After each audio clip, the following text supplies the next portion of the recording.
বিয়ে করবো না। বলো মা, কবুল? কবুল কবুল কবুল।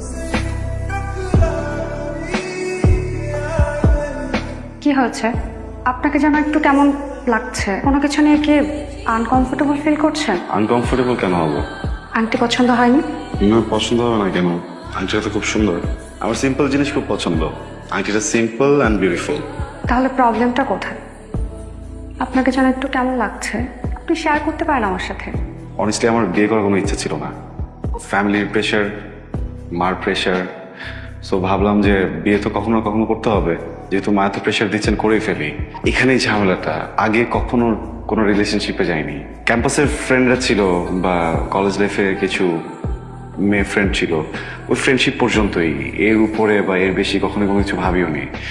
সবসময় কাজ নিয়ে বিজি ছিলাম বা স্টাডি নিয়ে বিজি ছিলাম। সেটা আমি একটু আনকমফোর্টেবল। সময় লাগবে, ঠিক হয়ে যাবে।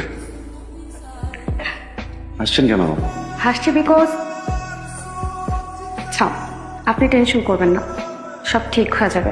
আমি জানি কি জানেন? জানি আমার একটা রিলেশন ছিল, তো একটু একটু তো এক্সপিরিয়েন্স আছে। ভালো তো। রিলেশনশিপ ছিল, ওটা ব্রেকআপ হলো কেন?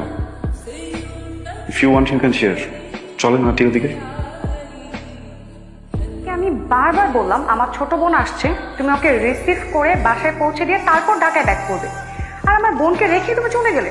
আপু আসলে আমার একদমই বিষয়টা মাথায় ছিল না। তুমি যে ভুলটা করছো, আমার বোনকে বাড়িতে না পৌঁছে দিয়ে ঢাকায় চলে গেলে। আপু সরি। কি হচ্ছে মা? আর বলবেন না আন্টি, ড্রাইভারকে বলেছিলাম আমার বোনকে রিসিভ করতে, ও তাকে ফেলে রেখে চলে গেছে। এটা তো ব্যাপার হইলো, এটা নিয়ে মন খারাপ করে কিছু না, আমাদের গাড়ি তো আছে নাকি। স্বামী, শোন, হ্যাঁ মা, বলো। গাড়িটা নিয়ে একটু স্টেশনে যায়। স্টেশনে কেন? ও বোন আস্তে আস্তে তাকে পিক করবে। সমস্যা নেই, আমি তাহলে গাড়ি চাবিটা কাউকে দিয়ে দিচ্ছি, ওরা পাঠাতে হবে। কাউকে কেন? আরে তো শালি হতে যাচ্ছে, ছোট বোনও বলতে পারিস। তো একদম আত্মীয়, একে কি কাউকে পাঠায় আনা যায়? এটা সম্ভব? মা, আমি বাইরে একটু কথা বলছিলাম, বুঝছো, সো একটু টাইম লাগবে। আমি কাউকে পাঠিয়ে দিই নাকি? আব্বা, এইখানে যদি আমি হইতাম তাহলে তুমি এই চিন্তা করতে যে না আমি যাবো না, আরেকজনকে পাঠিয়ে দিব। তোমার সাথে আসলে কথাই পারবো না, যাচ্ছি, আমি চেঞ্জ করি। এইবার মুখে হাসি ফুটেছে। Thank you so much aunty, আপনি না থাকলে কি হতো। Thank you so much aunty, thank you. এই মেয়ে, কি ব্যাপার? আন্টি বলছো কেন? একটু পরে তো মা বলতে হবে, অভ্যাস করো এখন থেকে। ভাইয়া, আপনি এখানকার লোকাল? হ্যাঁ, 12টার ট্রেনটা কি এখনো আসেনি? আসছে তো। কিন্তু কোনো যাত্রী দেখলাম না তো ভিতরে।